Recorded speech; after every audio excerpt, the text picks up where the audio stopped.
François Rodriguez, voilà environ 6 mois que vous avez pris vos fonctions, que vous êtes revenu dans votre club, le Havre. Voilà, quel bilan, quels enseignements tirez-vous de ces 6 premiers mois passés à la tête du centre de formation? Comme vous l'avez précisé, déjà 6 mois, ça passe à une vitesse folle, donc on n'a pas chômé, hein, c'est le cas de le dire. Ça m'a permis, durant ces 6 mois, de naviguer entre les différentes catégories de l'école de foot jusqu'à notre équipe réserve, comme vous le saviez.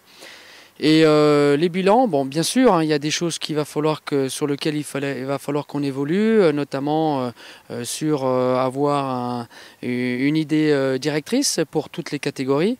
C'est ce que je m'attache à faire depuis quelques temps maintenant. L'idée, c'était de mettre une méthodologie commune, qu'on puisse s'appuyer sur des idées directrices.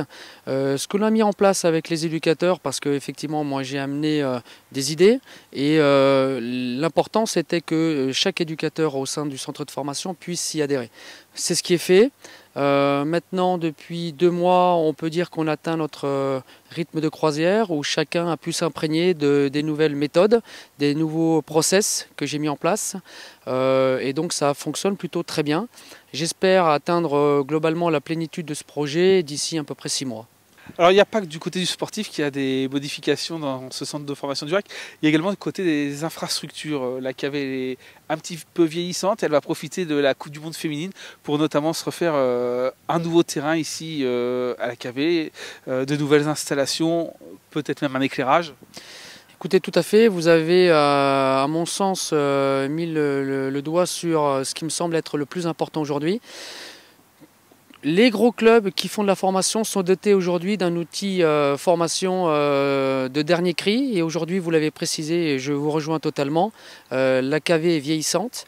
Le bâtiment et l'aspect extérieur manquent un petit peu de fraîcheur, et profiter justement de cette Coupe du Monde et peut-être de l'accueil de certaines nations sur la cave verte avec nos partenaires et notamment la ville, de remettre un coup de propre sur ce site qui est magnifique et qui est très bien situé.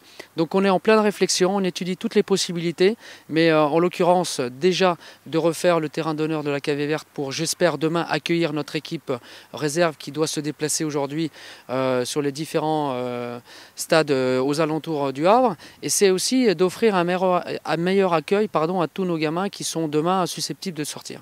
Un mot sur ce terrain d'honneur sur lequel nous sommes.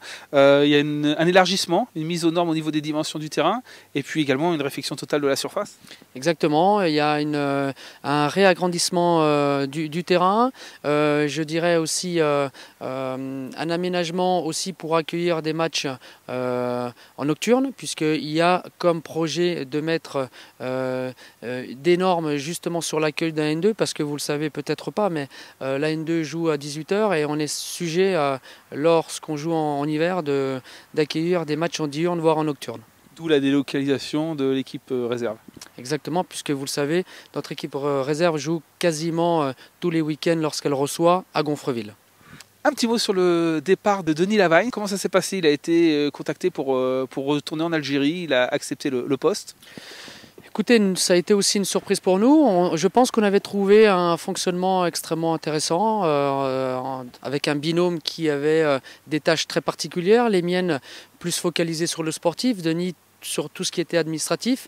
Bon, il s'avère que Denis souffrait de ne plus avoir forcément de contact avec le terrain et tout ce qui était attrait aux entraînements.